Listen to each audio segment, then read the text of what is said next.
বক্তব্য আপনারা দিয়েছেন 50 জনের উপরে, 55 জন বক্তব্য দিয়েছেন। আমি আজকে মনোযোগ দিয়ে শুনেছি।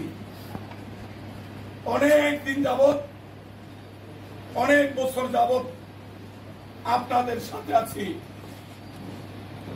কথায় মন দিয়েছেন। আজকে যা বলেছেন, অতীত অনেকে এইভাবে কথা বলেছেন।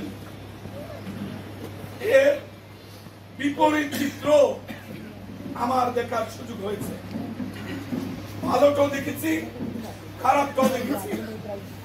প্রতিশ্রুতি যা দিয়েছেন, কোনো কোনো সময় তার সফল বাস্তবায়ন হয়নি। আবার দেখেছি যা বলেছেন তার চেয়ে বেশি নেতা কর্মী নিয়ে আপনারা উপস্থিত হয়েছেন। মুকিব ভাই যথার্থ বলেছেন, এটা হাসিনা পতনের পরে আমাদের প্রথম কর্মসূচি। দলের ভারপ্রাপ্ত চেয়ারম্যান তারেক রহমান সাহেব সারা দেশে এই কর্মসূচিগুলি নিবিড়ভাবে পর্যবেক্ষণ করছেন। বিএনপি নির্বাচনমুখী একটি রাজনৈতিক দল। বিএনপি জনগণের সেবা করতে চায়। জনগণের ম্যান্ডেট নিয়ে বিএনপি রাষ্ট্র ক্ষমতায় গিয়েছে, ভবিষ্যতে যাবে ইনশাআল্লাহ। আমাদের দল সর্ববৃহত্তম জনপ্রিয় দল বিএনপি। এই দলে নির্বাচন করার জন্য আমাদের অনেক যোগ্য প্রার্থী আছে। আমাদের মধ্যে প্রতিযোগিতা থাকাটা খুবই স্বাভাবিক। তো ভুল ধারণার ভিতরে অনেকে আছেন বিএনপি শুধু এমপি ইলেকশনের প্রার্থী খুঁজছে না, বিএনপি পৌরসভার প্রার্থীও খুঁজছে, বিএনপি উপজেলার প্রার্থীও খুঁজছে, বিএনপি ইউনিয়ন পরিষদের চেয়ারম্যানের প্রার্থীও কিন্তু খুঁজতেছে। অতএব সবাই তৈরি হয়ে যান। বিএনপি অন্য জায়গা থেকে এনে কাউকে ভোট করার সুযোগ করে দেবে।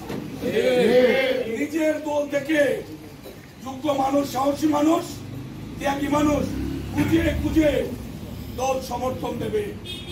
শুধুমাত্র জাতীয় নির্বাচন দলীয় প্রতীকে হবে। স্থানীয় সব নির্বাচনে বিএনপি যাবে, সেটা স্থানীয় প্রতীক নির্বাচন হবে। কিন্তু দল প্রার্থী নির্বাচনের ক্ষেত্রে একজনকে সমর্থন দেবে। দলের মধ্যে শৃঙ্খলা থাকতে হবে সর্বাগ্রে। শৃঙ্খলা না থাকলে সাজ্জাদ বলেছেন, সিলেটের জনসভা তারেক সাহেব ধমক দিয়েছে।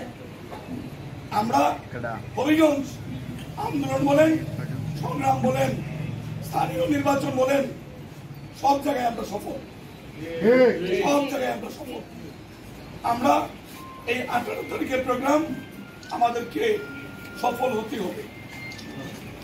মুকিব ভাই, সুজাত ভাই কেন্দ্রীয় পর্যায়ে নেতৃত্ব দেন। এই জেলা আমাদের জেলা। আমরা সকলে মিলেমিশে এই প্রোগ্রামটাকে আমরা সাকসেসফুল করব। আমার ধারণা যদি ধৈর্য থাকে, এই প্রোগ্রাম সিলেট ডিভিশনের মধ্যে সবচেয়ে ভালো প্রোগ্রাম হচ্ছে। লাইভ হচ্ছে, অনেক কিছু বলা যায় না। নিজেদেরকে প্রশ্ন করুন। আমরা এখানে যারা বসছি, 11টার আগে আমরা বসছি, 10 মিনিট। আমরা কবার বাইরে গেছি, আপনারা কয়বার বাইরে গেছেন। সিসি ক্যামেরা ফুটেজ কিন্তু আমার কাছে আছে, দেখতে চাইলে আমি দেখাবো। মাঠে ঢুকবেন, সভাপতির বক্তব্যের আগে মাঠ ছাড়বেন না। মিডিয়া, সব মিডিয়া আমাদের পক্ষে না। কানায় কানায় ভর্তি, সেই সময় ছবি নিতে চায় না। একটু কোনো কারণে ফাঁকা হলো, সেই ফাঁকা ছবি উঠায় বলে বিএনপি নাকি লোকের সংকট। আমরা এটা মানি না। বিএনপি লোকের সংকট নাই।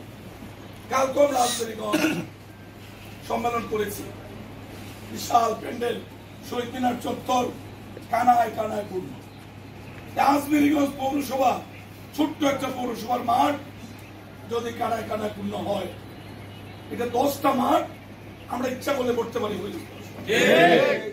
এটা আমাদের জন্য কোনো ব্যাপারই না। আলোচনার ভিত্তিতে নামতে চাই না। ওটা আমি যদি যে কোনো একটা অঙ্গ সংগঠনকে শুধু তদারকি করার সুযোগ পাই, আমার বিশ্বাস একটা অঙ্গ সংগঠন দিয়ে এটা বলতে পারি। তারপরে 15টা ইউনিয়ন বিএনপি, আমার ধারণা হবিগঞ্জের একটা ইতিহাস হবে। আমার প্রিয় সহকর্মী নেত্রী রাজন ভাই নাই, রাজন ভাইয়ের জন্য দুঃখ হয়।